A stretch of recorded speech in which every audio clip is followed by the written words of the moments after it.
Welcome to the Kiwi Odyssey channel. Cat's Log, sea date 15 and 16th of October 2024. We are in Seville, and here's the Wikipedia page that gives the map of where we are and the flags. Now, we use a couple of different ways of finding out where we are. So Cruise Mapper will tell you where the Odyssey is, and we had to go up a canal through a lock to get to Seville. And there we are right there. I actually want to work on my pronunciation of these places as we go around. The locals would actually call this place Seville. They actually change the V for a B sound, a BV really, and the L's will be like a Y sound. Today we're actually going to use the GPS My City app, which has a bunch of places to visit walking around, and they will have a bit of a dialogue of what the places are, and you can listen to it through your AirPods. It's a bit robotic, but it still gives you part of the history. And I have to say that I have found this place one of the most beautiful places I have ever seen. There is so much stunning stuff around here. First, there was this really cool park that we got to walk through on our way to the first attraction that we were looking for. The Parque de Maria Luisa is a large park near the city centre of Seville. First stop was the Plaza de España, and oh my gosh, this place just blew me away. Here is our first view of finding it, and as we walked closer, it just revealed more.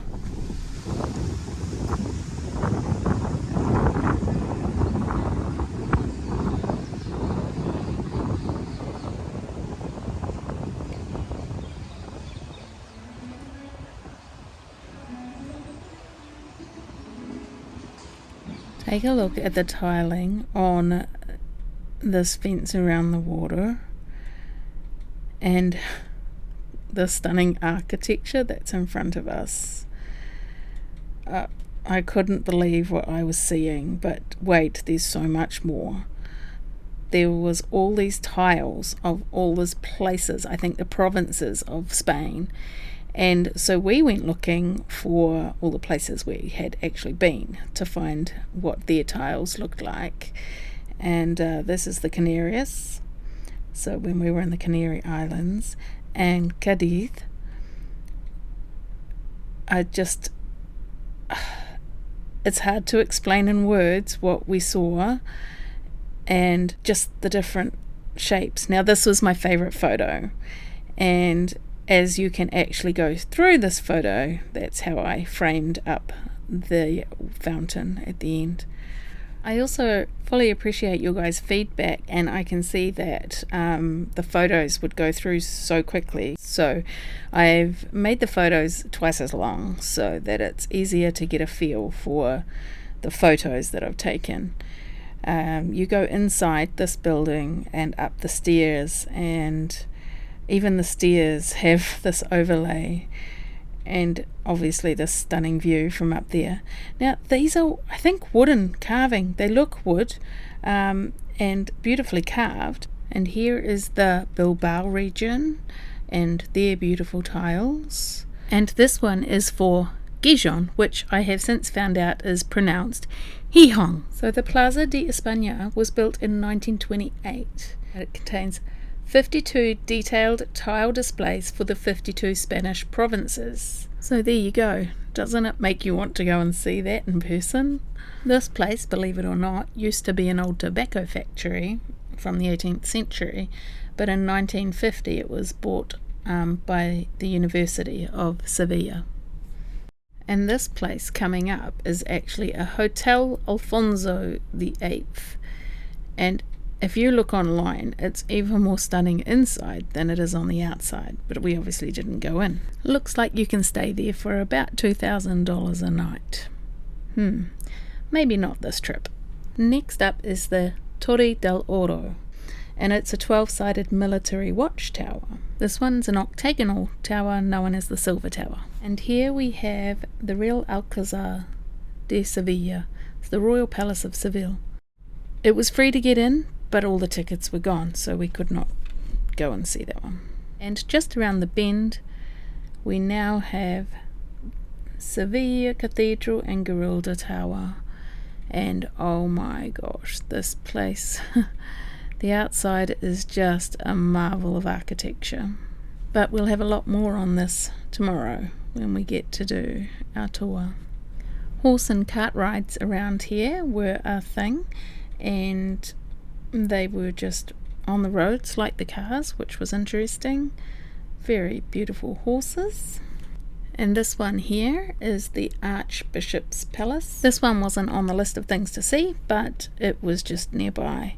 And we were getting a bit tired and hungry by now, so we decided to go straight from attraction 5 to attraction 9. It's an interesting piece of artwork completed in April 2011 called Metropole Parasol. It houses an aquarium and a restaurant, and you can actually walk on top of it as well. It's about 150 by 70 meters long and 26 meters high. Here is the other side of the cathedral, and we are now getting some lunch and getting ready to head back to the ship. So we see a few other interesting things on the way back. What was most interesting was on the port wall advertising the port was a picture of our ship when it was the Bremer. This is the General Archives of the Indies, and the outside's stunning, but I'm sure the inside's even more stunning. What do we see? Some more Camino shells. Now we're on our way to do the tour of the cathedral. We actually are going to be walking on the outside of the cathedral, on the roof. Come join us on this tour, which for us will be a once in a lifetime opportunity.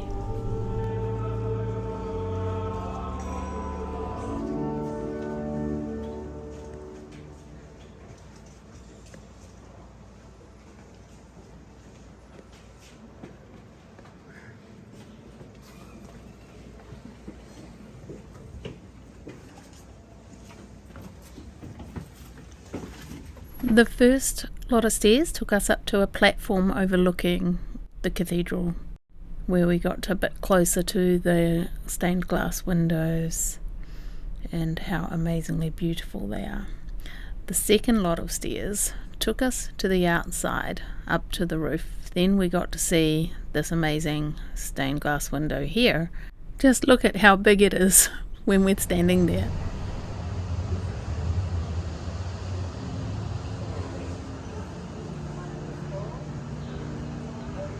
It was here we were told about the history, that the cathedral was built on top of the mosque. In 1248 the city was conquered by Ferdinand III, and the cathedral replaced the mosque in the 14th century. Is it sandstone? Yeah, sandstone. She explained here that these archways are the supports for obviously a really heavy roof. We walked our way around, and there were some really narrow places to walk around.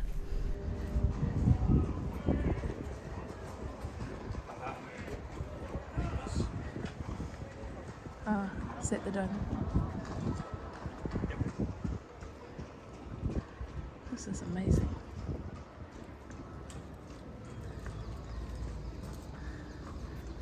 So a major earthquake in 1356 damaged the mosque that was standing here. They actually rebuilt the dome so that they could incorporate that as part of the new cathedral. Later, when they were cleaning up the cathedral and cleaning the sandstone, they actually found the plans for the cathedral in the brickwork. It's astonishing. They didn't know it was there until it was all cleaned up. Here's our first look at the Gilded Tower from the top of the roof, and it was actually originally built as a minaret for the mosque that was here, and then it was later transformed into a Christian bell tower. So this tower is 97.5 meters high, and we were told when the Sultan built this, he had them build ramps inside so that he could ride a horse to the top to recite the call to prayer. While cleaning this off, they found a lot of colour that used to be here. It used to be a very colourful building. They also talked a lot about the stained glass windows in the cathedral, and that they were positioned to bring the light into the cathedral to make it easier to read the Bible. And from the top here we got to see a lot of the city, which was really amazing. They preserved the old entrance to this mosque, which they now use as the exit. We were also allowed to see this church here, but we didn't have the time to get there, which was unfortunate. But the views from up here were amazing, and now we head down. I just wanted to show you how narrow these staircases are, and the stairs going down, you had to be really careful. Once we got to the bottom, we were able to go back inside and have a really good look around the cathedral. The windows are just stunning from the inside. This window is the one that we were looking at while we were outside. Isn't it beautiful? Now, this whole cathedral is stunning. Christopher Columbus is said to be buried here. This is his tomb, if you like, and it was inscripted just so amazingly stunning.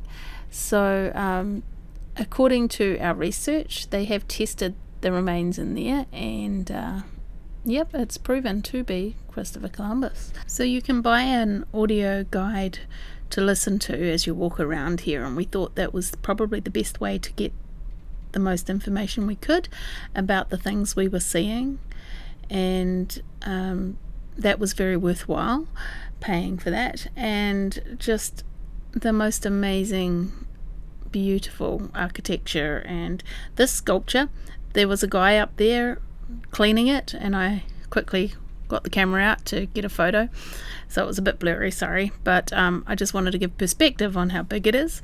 And then we decided to walk up this tower. So here we go, come on in. We are about to go up the Gilded Tower. There's 35 ramps to walk up, well 34, and then the last one you go up some stairs, and that's 34. And then you hit the stairs, get up the top, still breathing, this is good, but look at the view. There's the beautiful Odyssey from the top of the Gilded Tower. There are actually more stairs to go further up, but they are locked behind the door, so we are obviously not allowed up there. But the view, and we get to see a lot of Seville, and the beautiful bells that are in this tower are stunning.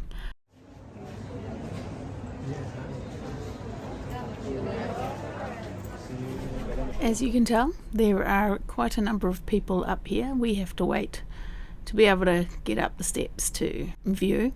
That's the wooden mushrooms there, and we had an amazing time. It was so beautiful. As we walked down, we decided to stop and look at, there was some artifacts in some rooms on the way down, so we had a look at those. We couldn't look at them on the way up because there was already people in them. So this got some old bells and things in here. So they would have a piece of writing that you could read about what was in the chamber. Here's some things that they found from the original building while they were cleaning things up. And then here we have some pulleys and instruments, tools they were using to build. This one's rather interesting, where they're talking about a 14th century door. They show Gothic writing and some verses from the Quran. On the way back this time, we decided to walk along the waterfront back to the Odyssey, and we found this cool sailing ship here, and the other side of the El del Toro. And here's some mosaic tiles of Spain, which it's incredible what they can do with tiles around here. There were some pretty water features, and there's a few bars along the waterfront too. You can sit down and have a drink and just take in the beauty of what's around us here. There is a pretty fascinating building being built on the other side, which I like the look of. And this is actually a dance studio that was on the edge of the park that we walked through the first time. So it's time to leave, and the tugs are taking us out to a place where we can turn around.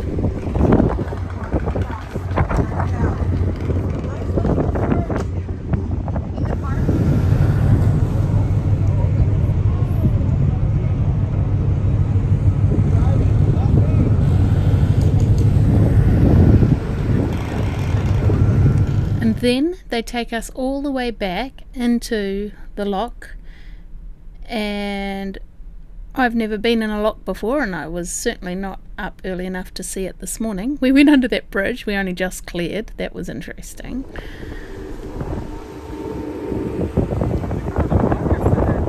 There's the lock in front of us. The gate is open and the road is up. There's also a train bridge there, and so we got pulled in.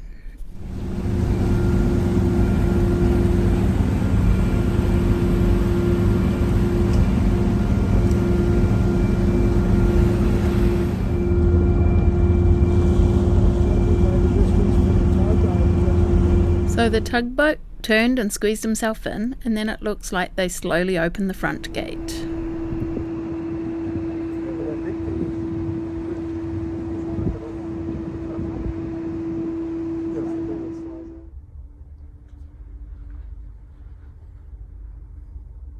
We say goodbye to the front tug. Yep. I assume also the back tug. So I'm collecting magnets for the places we go, and I will say goodbye with this one.